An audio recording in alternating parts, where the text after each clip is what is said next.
ही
स्पर्धा विद्यार्थ्यांसाठी केवळ एक स्पर्धा नसून त्यांच्यासाठी संधीचे एक मोठं व्यासपीठ ठरली आहे।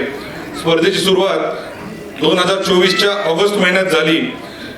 सर्व विद्यार्थ्यांना व्यक्त होण्यासाठी संधी मिळाली पाहिजे, म्हणजे रडल्याशिवाय आई पण दूध पाजत नाही असं त्यांचं वाक्य। सार्वजनिक भाषण कला आत्मविश्वास वाढवते, नेतृत्व गुण विकास करते आणि भविष्यातील संधींना दिशा देते असा उद्देश ज्यांनी आम्हाला सांगितला असे या कोशिश फाउंडेशनचे अध्यक्ष सन्माननीय परेश ठाकूर साहेब याच्यामुळे या स्पर्धा घेण्यासाठी आम्हाला प्रेरणा मिळाली। आत्मविश्वास, वक्तृत्व कला, विचारशक्ती आणि प्रभावी संवाद कौशल्य हे सर्व विद्यार्थ्यांमध्ये जोपासलं जावं यासाठी या स्पर्धा चांगल्या मोठ्या उद्देशाने घेण्यात याव्या असं त्यांनी आम्हाला सुचवलं। आज जरी काही विजेते स्पर्धक या ठिकाणी जरी असले तरी intra class round, inter division round, inter school round अशामध्ये या स्पर्धा पार पडल्या। आज जरी इथे काही विजेत्यांना या ठिकाणी बक्षीस मिळणार असेल तरी देखील 15,896 विद्यार्थ्यांपैकी 6,700 विद्यार्थ्यांना भेटवस्तू देऊ शकलो। त्यापैकी 1,500 विद्यार्थ्यांना पदक देऊ शकलो। चषक विजेते 350 पेक्षा जास्त ठरले, म्हणजे जास्तीत जास्त विजेते या स्पर्धेमधून म्हणू शकलो। चांगले वक्तृत्व कला असलेले विद्यार्थी याच्यातून म्हणू शकलो। हा अभिमान या ठिकाणी वाटतो। विद्यार्थ्यांना स्वतःला व्यक्त करण्यासाठी उत्तम संधी आहे असं मला या ठिकाणी वाटतं आणि या स्पर्धेसाठी मान्यवर या ठिकाणी लाभले आपल्या सर्वांचे स्वागत करतो आणि थांबतो। जय हिंद, जय महाराष्ट्र। ही जी वक्तृत्व स्पर्धा झाली त्या वक्तृत्व स्पर्धेमध्ये जवळपास 16,000 विद्यार्थ्यांनी भाग घेतला।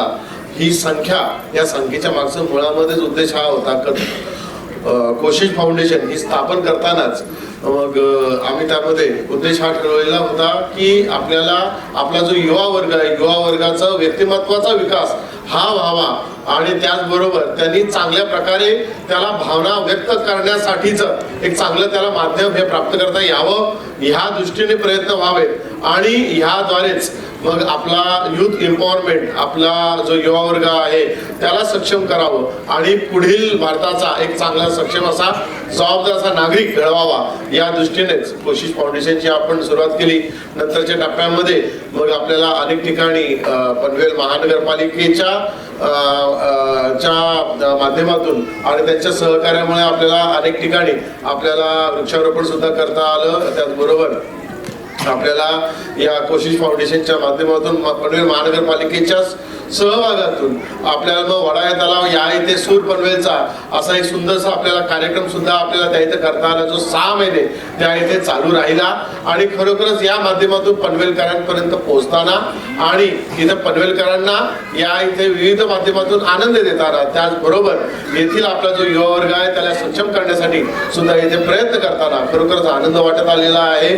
पुढील सुरुवातीच्या काळापासून मग आपण ये दिवाळी शांतिवाली अशा प्रकारचे कार्यक्रम कार्यक्रम आपण घेत आलो, आपण ज्याच्या माध्यमातून दिवाळीच्या मध्ये शांततेचा हक्क हा सर्वांना आहे आणि त्याचे असलेले समजा फायदे आणि त्याचबरोबर ध्वनी प्रदूषणाचे असलेले नुकसान आहे तो सुद्धा सर्वांपर्यंत पोहोचवता यावा या दृष्टीने सुद्धा आपण मग त्यावेळेला वक्तृत्व स्पर्धा घेतल्या, त्याचबरोबर चित्रकला स्पर्धा घेतल्या आणि नंतरच्या काळामध्ये सुद्धा आपण शालेय स्तरावरती वक्तृत्व स्पर्धा या आपण घेत आलेलो होतो आणि त्याच बरोबरीने या इथे संगीताची आपल्या इथे चांगल्या प्रकारची पकड ही तयार व्हावी, संगीताचं एक चांगलं असं आपल्या इथे एक माध्यम हे आपल्या सर्वांच्या मध्ये एक दुवा म्हणून काम करावं या दृष्टीने सुद्धा प्रयत्न करत आलेलो आहोत आणि आज या इथे ह्या सर्व सहकार्यांच्या सोबत ही वक्तृत्व स्पर्धा घेताना खरोखरच आनंद हा वाटलेला आहे. हे स्पर्धा प्रमुख माननीय मयुरेश टिटकर, चेतन जाधव, अभिषेक पटवर्धन आणि त्याचबरोबर त्यांच्या सर्व सहकारी यांच्या सोबत या इथे काम करायला भेटलं आणि नेहमीच पदोपदी माननीय आमदार प्रशांतराव ठाकूर यांचं सहकार्य भेटल्यामुळेच अशा प्रकारच्या स्पर्धा या पूर्ण होताना आणि त्याचबरोबर पुढील काळामध्ये सुद्धा या पनवेल महानगरपालिकेचे आयुक्त पूर्वीचे आयुक्त माननीय गणेश देशमुख साहेब असतील, त्याचबरोबर मंगेश चितळे साहेब असतील आणि पनवेल महानगरपालिकेचे शिक्षणाधिकारी माननीय रमेश चव्हाण साहेब आहेत यांनी नेहमीच इथं सहकार्य दिलं आणि म्हणून अशा प्रकारच्या स्पर्धा या इथं करता येत असतात आणि त्याचबरोबर पुढील काळामध्ये सुद्धा ह्या विद्यार्थी वर्गाला या इथे चांगल्या प्रकारे ह्या इथे शिक्षणाच्या बरोबरच आपल्याला विविध अंगी सुद्धा त्यांना चांगल्या प्रकारे त्याचा विकास करता यावा यासाठी सुद्धा आपण इथं प्रयत्न करत राहणार आहोत. या स्पर्धेच्या निमित्ताने आपल्या समोर या इथे हे नाटक सुद्धा AI नाटक आहे ते आपल्या समोर आणता आलेलं आहे. आपल्या पनवेलच्या अखिल भारतीय मराठी नाट्य परिषद पनवेल शाखेचे अध्यक्ष माननीय प्रशांत ठाकूर यांच्या सोबत काम करताना आम्ही याची काळजी आम्ही नेहमीच घेत असतो की कशा प्रकारे जास्तीत जास्त युवा वर्ग हा नाट्य क्षेत्राशी जोडला जावा, कारण नाट्य क्षेत्राचं महाराष्ट्राचं आणि विशेषतः मराठी सर्व रसिकांचं एक विशेष असं एक नातं आहे विशेष आणि हे नातं हे एक चांगल्या प्रकारचं असल्यामुळेच एक या महाराष्ट्राचं एक चांगल्या प्रकारचं असं या इथे एक विचारसरणी याची राहिलेली आहे, प्रगल्भाची विचारसरणी राहिलेली आहे आणि महाराष्ट्राचा विकास हा होत राहिलेला आहे आणि म्हणूनच हे जे नातं आहे हे नवीन पिढीचं सुद्धा असावं या दृष्टीने मग हा बक्षीस समारंभ आहे. बक्षीस समारंभाच्या सोबत मग सांगता हा अजिबाई जोरात हा AI नाटक म्हणजे सांगता जो 2D मध्ये असतो, 2 डायमेन्शनल असतो, हे नाटक मात्र 3 डायमेन्शनल आहे. नवीन नाटकाचं स्वरूप आपण पाहत असतो की ते 3 डायमेन्शनल हे होत चाललेलं आहे. म्हणूनच सांगता या बक्षीस समारंभाच्या दृष्टीने सुद्धा आम्ही हे नाटक ठेवण्यात हे मराठी नाटक या इथे आयोजित करण्याचं आणि या बक्षीस समारंभाच्या निमित्ताने या नाटकाच्या निमित्ताने आपल्या या नवीन पिढीचं सुद्धा इथे रंगभूमीशी नाटक आपलं जे नातं आहे ते घट्ट व्हावं या दृष्टीने या नाटक सुद्धा इथे आयोजित केलेलं आहे आणि त्या दृष्टीने या इथे सर्वजण या इथे सर्व मान्यवर आलेले आहेत. मी सर्वांचंच या इथे मी स्वागत करतो आणि येथेच थांबतो. धन्यवाद. खरं तर शिक्षण विभागाच्या मध्ये सगळ्यात महत्त्वाची भूमिका असते ते म्हणजे विद्यार्थी बोलला पाहिजे. शाळेत सगळ्या शिक्षकांची समस्या हीच असते की प्रत्येक विद्यार्थी शेवटच्या बाकावरील विद्यार्थी बोलला की माझ्या शिक्षकांना फार आनंद होतो आणि तो आनंद देण्याचं कार्य कोशिश फाउंडेशनने केलेलं आहे. याचं मी शब्दात सुद्धा वर्णन व्यक्त करू शकत नाही, इतकं महान कार्य त्यांनी करून दाखवलं. माझ्या शेवटच्या बाकातील म्हणजे प्रत्येक वर्गातील मग तो विद्यार्थी पहिलीचा असो की 7वीचा असो, मी प्रत्यक्ष या स्पर्धा पाहिल्या तर प्रत्येक विद्यार्थी सहभागी होत होता आणि आपलं मनोगत व्यक्त करत होता. दादा, अभिव्यक्त होणं ही सगळ्यात आज मोठी समस्या आहे. विद्यार्थी अभिव्यक्त झाले, त्यांनी जर स्वतःच्या मनातील विचार व्यक्त केले आणि हेच विचार त्याला जीवनामध्ये घडवण्याचं कार्य करतात, नवी दिशा देण्याचं कार्य करतात. लहान वयात चुकलो तर त्याला माफी मिळते, पण मोठ्या वयात चुकलो तर त्याला माफी मिळत नाही. आणि आपण जे विद्यार्थ्यांना घडवत आहात, आपण जे कोशिश फाउंडेशनने जे केलेलं कार्य आहे ते विद्यार्थ्यांच्या आयुष्यात व्यक्तिमत्वाला खऱ्या अर्थाने चालना देणार आहे. विद्यार्थ्यांचं व्यक्तिमत्व अष्टांग असलं पाहिजे, बहुगुणी असलं पाहिजे असं सर्वांना वाटत असतं, परंतु सर्वांना वाटण्याबरोबर कृती करण्याचं कार्य कोशिश फाउंडेशनने केलेलं आहे. त्यामुळे कोशिश फाउंडेशनचं मी शिक्षण विभागाच्या वतीने मनापासून आभार व्यक्त करतो आणि ही संधी आम्हाला उपलब्ध करून दिली, आपल्या या उपक्रमामध्ये आम्हाला सहभागी करून घेतलं, त्याबद्दल दादा मनापासून अभिनंदन. दादा, मला खूप आनंद वाटेल सांगायला की 273 शाळा शिक्षण विभागामध्ये सामील झालेले आहेत. 1,72,000 विद्यार्थी माझ्या कार्यक्षेत्रामध्ये समाविष्ट आहेत आणि मला पुढच्या वेळेला आनंद वाटेल की 1,00,000 विद्यार्थी या स्पर्धेमध्ये सहभागी होतील असं यासाठी मी नियोजन करेन आणि ग्वाही देतो की कोशिश फाउंडेशनच्या वतीने आपण हा उपक्रम पुढच्या वर्षी 1 ऑगस्टपासून सुरू करू, जेणेकरून आपला एप्रिलमध्ये 1,00,000 विद्यार्थ्यांचा दिव्यांगी म्हणजे मोठा उच्चांक असेल, तो उच्चांक आपण साध्य करू. मला बोलण्याची संधी दिली, वेळ दिला, त्याबद्दल मनापासून धन्यवाद. Thank you very much. पण मी सगळ्या विद्यार्थी ज्यांनी भाग घेतला त्या सगळ्यांचं मनापासून अभिनंदन करतो आणि ज्यांनी त्यांना भाग घ्यायला लावला त्यांच्या पालकांचं सुद्धा अभिनंदन करतो. इथं चव्हाण सरांनी बोलत असताना सांगितलं की भाषण करता यायला पाहिजे आणि भाषण हा विषय वेगळा आहे. त्यांनी शब्द वापरला अभिव्यक्ती म्हणजे सहजपणानं आपल्या मनात जे काय आहे ते व्यक्त करता आलं पाहिजे आणि याच्यासाठी म्हणून या स्पर्धेचं आयोजन होतं असं परेश ठाकूर म्हणाले. खरं तर आपल्यापैकी प्रत्येकामध्ये सभाधीटपणा यावा याच्यासाठी आपापल्या आईवडिलांनी आपण लहान असताना आपल्याला बऱ्याच वेळेला प्रसाद दिलेला आहे आणि तो प्रसाद आत्ताच्या आईवडिलांना नक्की आठवतोय. मला माहिती नाही की आत्ताच्या ज्या विद्यार्थ्यांची आता ही जनरेशन आहे यांना किती प्रमाणात असा प्रसाद मिळतो, पण यांच्या आईवडिलांना आणि त्यांच्याही आईवडिलांनी त्यांना असा हा पिढीजात असा प्रसाद चालत आलेला आहे. त्यामुळे तो तुमच्यापर्यंत पोहोचला नसेल तर मी तुमचं अभिनंदन करतो.